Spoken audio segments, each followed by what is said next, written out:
Bismillahirrahmanirrahim. Assalamualaikum warahmatullahi wabarakatuh. Shalom, Om Swastiastu, Namo Buddhaya, salam kebajikan.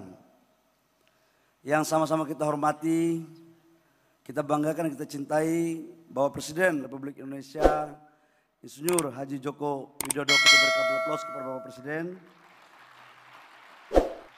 Bapak Presiden, seluruh peserta dan asosiasi mengucapkan terima kasih kepada Bapak Presiden karena inilah sejarah pertama kali Pak Bapak hadir dalam acara seperti ini. Di 2014 pernah mereka melakukan acara, tapi itu masih dalam energi baru terbarukan secara umum. Tetapi untuk panas bumi baru pertama kali Bapak hadir di tempat ini Pak. Ini menunjukkan konsistensi dan komitmen besar yang Bapak Presiden berikan kepada kita dalam rangka Indonesia menuju net zero emission pada 2060. Yang saya hormati Duta Besar Negara Sahabat yang sempat hadir, Ketua Komisi 7 dan seluruh anggota dan pimpinan Komisi 7, para Menteri Kabinet Indonesia Maju, ada Pak Erik Pak yang tadi investasi dari PLN sama Pertamina Pak, ini dari saku kiri ke saku kanan aja sebenarnya. Saya bagian merestui teken-teken saja tapi uangnya di Pak Erik. Pak Menteri ATR, wajahnya bagus Pak hari ini. Mudah-mudahan naik pangkat Pak. Karena nggak mungkin investasi geothermal ini berjalan dengan baik kalau tanpa persetujuan pembebasan lahan dari Pak Menteri. Saya sama ketum partai Pak harus saling mengangkat Pak. Pak Kapolri yang saya hormati, karena saya yakin pada saat mereka melakukan eksplorasi maupun melakukan pembangunan pasti banyak masalah di sana. Dan saya meyakini bahwa partisipasi dari pihak keamanan terutama Pak Kapolri dan jajarannya sangat menghasilkan hasil yang baik dalam pembangunan. Kita berikan aplaus kepada Pak Kapolri. Anggota Dewan Energi Nasional yang saya hormati, yang sempat hadir tadi ada Pak Satya, Gubernur Kepala Daerah yang sempat hadir, Ketua Asosiasi Panas Bumi Indonesia Pak Jufli yang tadi luar biasa sekali. Aku pikir Bapak ini bukan orang Pertamina, ternyata orang Pertamina. Biasa Pak Menteri belum 1 bulan jadi masih belum terlalu banyak kenal. CEO International Geothermal Association Mr. Marit Bromer yang saya hormati, dan Bapak Ibu semua, terutama kepada pimpinan perusahaan, ada Direktur Pertamina, PLN, dan seluruh direktur-direktur yang saya mohon maaf tidak sebut satu persatu. Pertama-tama saya harus mengajakkan kita semua untuk memanjatkan puji syukur kepada Allah Subhanahu wa taala. Kenapa? Karena di penghujung masa akhir jabatan presiden yang insya Allah akan berakhir di bulan Oktober 2020, bahwa Presiden masih dalam keadaan sehat walafiat dan hadir bersama-sama dengan kita di ruangan ini. Pak Jufri, saya mau sampaikan bahwa kemarin Bapak Presiden tidak ke sini. Kan Bapak cuma lobi saya. Tapi akhirnya di IKN saya lobi Bapak Presiden. Bapak Presiden bilang bahwa insya Allah beliau akan hadir. Karena itu beliau hadir pada pagi hari ini, pada pagi hari sekali. Bapak Presiden, kami melaporkan bahwa Indonesia saat ini memiliki kapasitas listrik yang ada sebesar 93 gigawatt atau setara dengan 93.000 megawatt. Di mana 13,7 gigawatt atau 15% diantaranya berasal daripada energi baru terbarukan. Dirut PLN mana ya? Nah, Pak Dirut, kalau data ini salah berarti kau yang salah. Saya hanya membaca. Ya. Berdasarkan target kebijakan energi nasional di tahun 2025, porsi EBT dalam bauran ketenagalistrikan nasional diharapkan mencapai 23%. Tetapi kenyataannya kita belum mencapai 23 megawatt atau 23.000, kekurangannya 8 gigawatt. Saya kemarin tanya Pak Dirut PLN, kenapa ini terjadi? Jadi ternyata Pak, sumber-sumber energi baru terbarukan kita itu besar. Namun jaringannya yang belum terkonek. Contoh energi baru terbarukannya ada di Riau, tetapi jaringan listriknya yang belum ada di sana untuk menghubungkan. Begitu Pak Dirut. Itulah faktor penyebabnya. Kembali lagi Pak, ini tugas Menteri ESDM yang baru Pak, untuk menyelesaikan bersama-sama PLN. Jadi bukan salah PLN Pak, salah perencanaan kami juga yang salah Pak. Tapi mereka lebih banyak salahnya daripada kami. Energi panas bumi dapat menjadi salah satu instrumen penting untuk meningkatkan porsi EBT dalam baruan energi nasional. Izin Bapak Presiden, kami melaporkan bahwa Indonesia menjadi negara yang memiliki potensi geotermal terbesar di dunia, sebesar 40% atau setara dengan 24 gigawatt.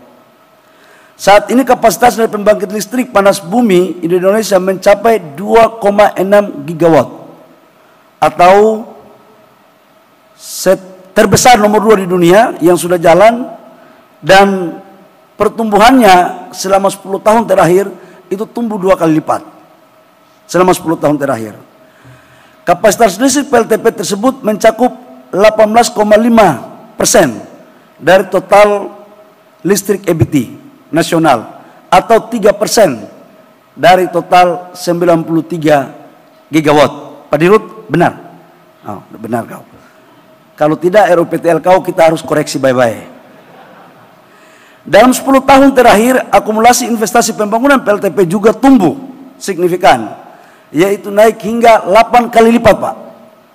Jadi tumbuh 8 kali lipat, sehingga tahun 2024 diperkirakan investasi di geothermal sebesar 8,7 miliar US dollar. Pembangunan PLTP tersebut telah menciptakan lapangan pekerjaan kurang lebih sekitar 900.000 dan mampu memberikan kontribusi kepada negara kurang lebih sekitar 16 triliun rupiah. Tidak hanya dampak ekonomi, PLTP juga telah berkontribusi untuk mengurangi 17,4 juta ton CO2 per tahun di Indonesia. Semua capaian di atas tidak terlepas dari arahan dan komitmen Bapak Presiden untuk mendorong EBT termasuk energi panas bumi di tanah air. Bapak Presiden, kami melaporkan khusus menyangkut energi baru terbarukan ini menjadi salah satu yang diperebutkan sekarang Pak di kawasan Asia Tenggara. Karena hari ini semua dunia lagi sedang mengejar manufaktur yang berorientasi pada energi baru terbarukan dan harus green industry. Indonesia mempunyai potensi yang cukup besar terhadap energi baru terbarukan dan kita mempunyai storage karbon CO2 Pak. Ini yang tidak dimiliki oleh negara lain. Maka saya sudah perintahkan kepada Dirjen Listrik dan Dirjen EBT agar jangan dan terburu-buru untuk kita mau dengan mudah melakukan proses ekspor EBT Pak. Kita setuju kita ekspor EBT kepada luar negeri, tapi kita harus tata untuk kepentingan dalam negeri kita juga harus terlayani terlebih dahulu. Ini Pak.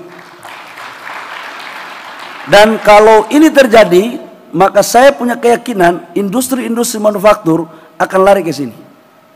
Pasti banyak rayuan, yang namanya cewek cantik itu Pak, pasti banyak rayuan. Tapi usahakan kita harus menjadi cewek cantik yang berkarakter.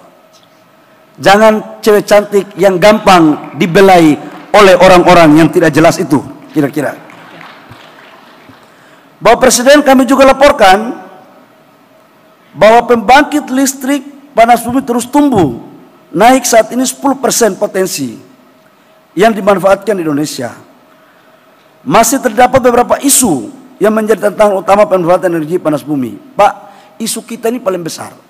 Saya pikir waktu saya jadi Menteri Investasi Pak, kita reform Undang-Undang Tenaga Kerja sudah selesai. Ternyata di kantor kami ini Pak, sampai ayam tumbuh gigi pun akan susah Pak. Kenapa? Orang melakukan investasi ini, investor ini Pak, urus izin 3 tahun. RKPPR, izin AMDAL, izin lokasi, itu bisa 2-3 tahun Pak. Masuk di Kementerian SDM, main lagi barang itu. Eksplorasi itu butuh waktu 2-3 tahun. Jadi Pak, bisa membangun konstruksinya itu pada tahun ke-6. Jadi lebih masa periodisasi presiden 1 periode. Coba bayangkan Pak. Jadi akan susah kita melakukan percepatan untuk menuju 2060 net zero emission. Dan kita mempunyai cadangan terbesar. Jadi saya izin sama Bapak Presiden, Pak, kami akan memangkas baik dari sisi syarat, waktu untuk kita mendorong teman-teman investor dalam melakukan percepatan investasi. Jadi teman-teman investor nggak perlu ragu, saya sudah lapor sama Bapak Presiden Jokowi dan juga saya sudah melapor kepada Bapak Presiden Prabowo terpilih. Kami akan melakukan reform berbagai langkah-langkah konstruktif dalam rangka percepatan. Tidak hanya itu Pak, selama ini PLN merasa mahal Pak kalau pakai energi baru terbarukan. Kemarin saya sama tim udah mengecek Pak, harga jualnya mereka Pak, itu kita sudah hitung rata-rata 8-10 tahun break even point, kontraknya 30 tahun, jadi 20 tahun panen Pak. Jadi 8-10 tahun itu untuk break even point. Jadi ini Pak Dirut PLN tidak lagi ada alasan untuk EBT tidak jalan karena harga pemerintah kasihnya sedikit. Ini pasti win-win. Ini nggak boleh lagi main-main. Jadi tugas Pak Dirut PLN sekarang fokus untuk bangun transmisi. Kalau tidak, nanti transmisi dibangun oleh swasta melanggar daripada undang-undang kelistrikan kita. Jadi kita bagi tugas. Ngeri kali barang ini.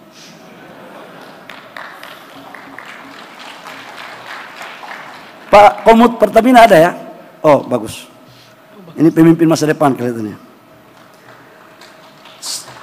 Selain itu keterbatasan jaringan transmisi yang tadi saya sudah sampaikan. Sebagai contoh, rencana pengembangan PLTP 350 MW di Bengkulu Pak, terkendala terbatasnya transmisi yang berhubungan dengan lokasi, demand and supply listrik. Padahal sudah ada Pak, 380. Jadi Ibu Dirjen, ini salahnya bukan PLN saja. Kita defisit sekarang 8 gigawatt. 350 0,35 ini sudah ada tapi jaringannya yang belum ada. Nah ke depan ini yang perlu kita tata secara baik agar tidak seperti orang Papua bilang latihan lain, main lain. Ini yang kita tidak mau. Terakhir masih terdapat pula kendala terkait dengan penetapan tarif listrik tapi sudah terselesaikan. Dengan arahan Bapak Presiden, kami di Kementerian SDM berkomitmen untuk menyelesaikan kendala-kendala tersebut melalui kerjasama dengan seluruh pihak terkait. Sekarang Pak, banyak juga yang pemain-pemain minyak Pak sudah mulai bergeser ke geothermal Pak. Jadi kayak Pertamina sekarang udah mulai bergeser. Bahkan sekarang kita Pak dalam 2022 pemerintah membiayai eksplorasi Pak, supaya tahu berapa cadangannya. Setelah itu kita lelangkan kepada investor. Nah, ini salah satu cara yang pemerintah lakukan untuk mengurangi cost eksplorasi Pak. Jadi kalau ini mampu kita lakukan, sebenarnya ini Pertamina sama PLN bisa kita kerjasamakan. Kemarin baru kecil Pak, 40 mega. Kemudian yang menangkan adalah Sinarmas. Bapak Presiden kami hormati, penetapan badan usaha yang berasal dari dalam negeri dan luar negeri sebagai pemenang lelang pada 7 wilayah panas bumi yang tadi sudah kita lakukan dalam acara ini. Kerjasama antara badan usaha meliputi BUMN swasta nasional dan luar negeri dalam hal investasi terkait pengembangan ekonomi dan teknologi pembiayaan. Kerjasama Kementerian SDM dengan Selandia Baru dan Islandia dalam peningkatan SDM dan teknologi untuk mendukung optimalisasi energi panas bumi serta percepatan tata kelola panas bumi negara dengan teknologi informasi komunikasi melalui platform Genesis yang telah selesai kami kembangkan. Bapak Presiden, izinkan saya dalam kesempatan yang berbahagia ini untuk menyampaikan tentang target konsumsi listrik per kapita, Pak. Jadi kami target konsumsi per kapita listrik kemarin di angka 4.000 sampai 5.000. Tapi itu kita lihat pertumbuhan ekonominya hanya sampai dengan 5%. Kemudian kemarin di Dewan Energi Nasional, kebetulan yang ketua umumnya Bapak, saya ketua hariannya di DPR, Pak. Sudah kita memutuskan kalau di angka 5.500 itu untuk mendorong pertumbuhan ekonomi 6%. Maka kita dorong ke angka 6.000 sampai 6.500 untuk mencapai pertumbuhan ekonomi 8%. Ini sejalan dengan arah kebijakan Pak Presiden Prabowo dan Wakil Presiden Mas Gibran Raka Buming Raka, Pak. Jadi nanti kita akan breakdown dia di RUPTL seterusnya. Nanti Pak Darmo PLN kita akan bicarakan. Terkait dengan itu, izinkan saya untuk memakai kesempatan yang berbahagia ini sebagai laporan kepada Bapak Presiden dan kepada media seluruh Republik Indonesia. Kami menyampaikan bahwa produksi batu bara, Pak, di 2015 itu hanya 461 juta ton. Selama Bapak memimpin dari 2015 ke 2023 sekarang, di 2023 kita sudah produksi kita, Pak, sudah mencapai 775 juta ton batu bara dan sekitar 500 sampai 600 juta ton kita ekspor, Pak. Selebihnya dalam negeri. Kemudian produksi nikel kita 2015 hanya 10 juta ton. Sekarang 2023 sudah mencapai 170 juta ton. Pendapatan negara kita, Pak, untuk PNBP di 2015 Bapak masuk jadi presiden, itu PNBP kita 118,7 triliun. Sekarang sudah mencapai kurang lebih sekitar di 2023 hampir 300 triliun, Pak. Jadi 100% lebih. Total PNBP, Pak, dari 2015 sampai 2023 sudah mencapai 1.670 triliun rupiah, Pak. Jadi ini kerja-kerja dari Kementerian SDM, saya hanya membacakan, Pak. Ini bukan kerja saya, kerja tim, karena jadi menteri belum sampai sebulan, Pak. Gitu. Tetapi saya yakin, Pak, Kementerian SDM butuh kesejahteraan yang baik.